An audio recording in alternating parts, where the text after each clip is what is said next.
Leonard Maltin, and I am especially pleased to welcome you on behalf of Fathom Events and Warner Brothers to this screening of one of my favorite movies, A Christmas Story.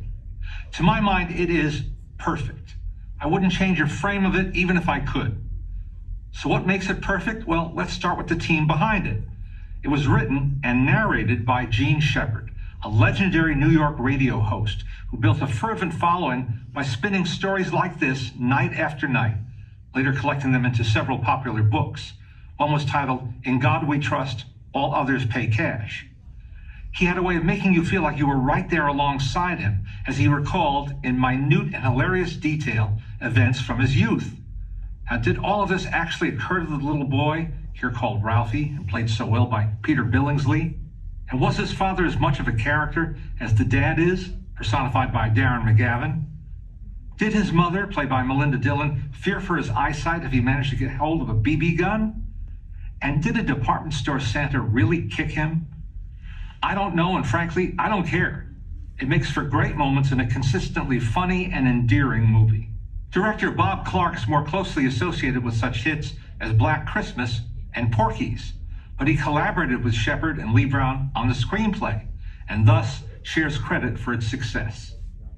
A Christmas Story was produced and released by MGM, long after its glory days in the golden age of Hollywood.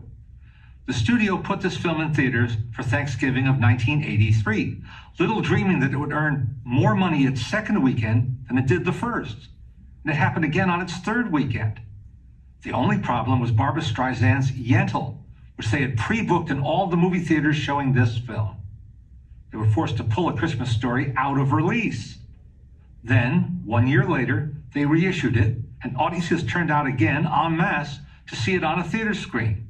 That's one more reason I love this film. It was the public that made it a hit. Not the advertising campaign or the work of marketing gurus, but good old-fashioned word of mouth. Jean Shepherd, Bob Clark, Peter Billingsley, and the other cast members were all set to make a sequel to be called My Summer Story. But the studio stalled so long that little Peter grew up and Shepherd passed away. By the time Bob Clark got to make the film in 1994, he had to recast it completely. And for all its good intentions, it was a pale shadow of this little gem. But this is no time to be sad. We're about to watch a perfect movie that will never grow old. Even if you don't understand all the 1940s references, it doesn't matter. Human nature is the source of all great comedy, and that's what lies at the heart of A Christmas Story. It's great to have it back on the big screen.